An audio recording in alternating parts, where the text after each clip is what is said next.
We've been exploring how biblical narratives work, and it turns out stories in the Bible are like any other story. You've got to pay attention to the characters, the setting, and the plot. Yeah, these are the basic tools an author uses to help readers see the meaning and significance of the events. Now, it's time to learn one final skill that will bring all these elements together: how to detect design patterns in biblical narrative. What do you mean by design patterns? Well, the biblical authors have shaped all these elements, character, setting, and plot, to create series of repeated patterns that weave through story after story and tie them all together.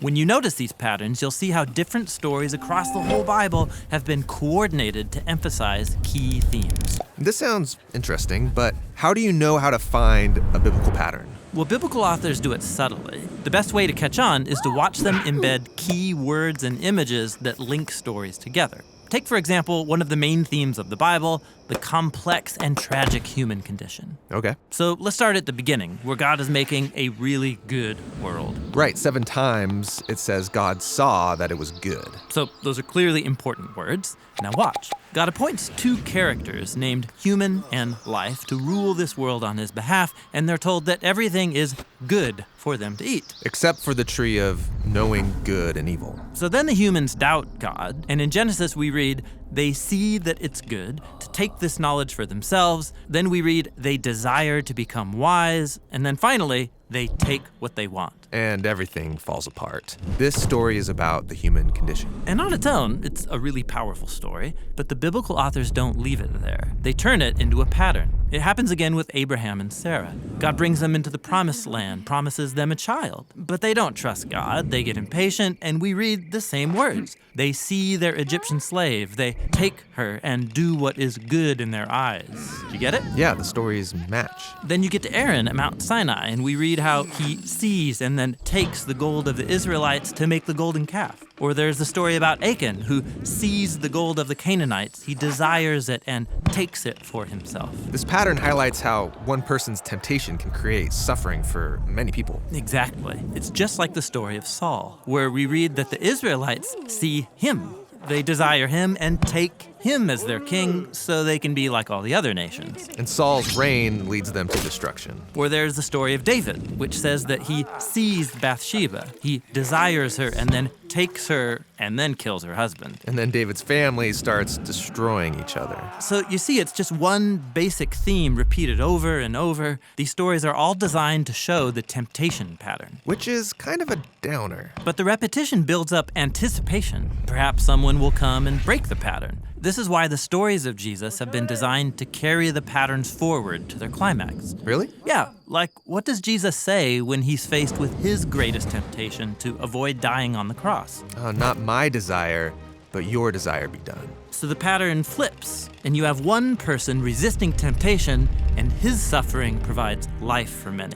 Very cool. Can we do one more? Totally. How about a big one? How God brings humanity through chaotic waters into a new world. It starts on page 1, where God separates these dark, chaotic waters. Yeah, dry land emerges as a home for humans to flourish. Then the pattern reappears with the chaotic waters of the flood. God rescues this remnant, Noah and his family, through the waters so that they can step onto dry land and become humanity 2.0.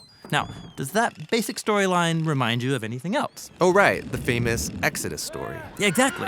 That's when God saves his chosen people from Egypt by leading them through the waters onto dry land. While Pharaoh and his armies destroyed. The pattern repeats later with Joshua and the Israelites. They passed through the waters of the Jordan into the Promised Land. Yeah, you got it. So now you can see how later biblical authors will project this pattern into the future. Like Isaiah, he hoped for a new Exodus with a new king, leading God's people forward into a new creation. And in this repetition, the nations become the chaotic waters.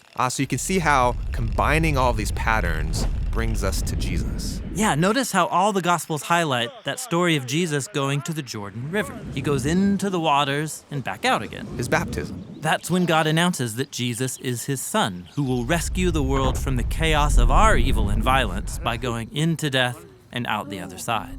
This is why baptism became such a big deal for Jesus' followers. It's about participating in this ancient pattern, going through the waters of death, following Jesus into the new creation. These design patterns seem really important. Yeah, they're actually the main way biblical authors have unified these hundreds of stories together. And every pattern develops a core theme throughout the whole biblical story that leads to Jesus. Great.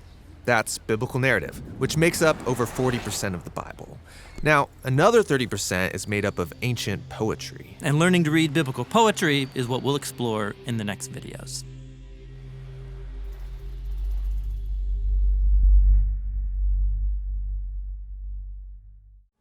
You just saw our 8th installment in the How to Read Your Bible series. Yep.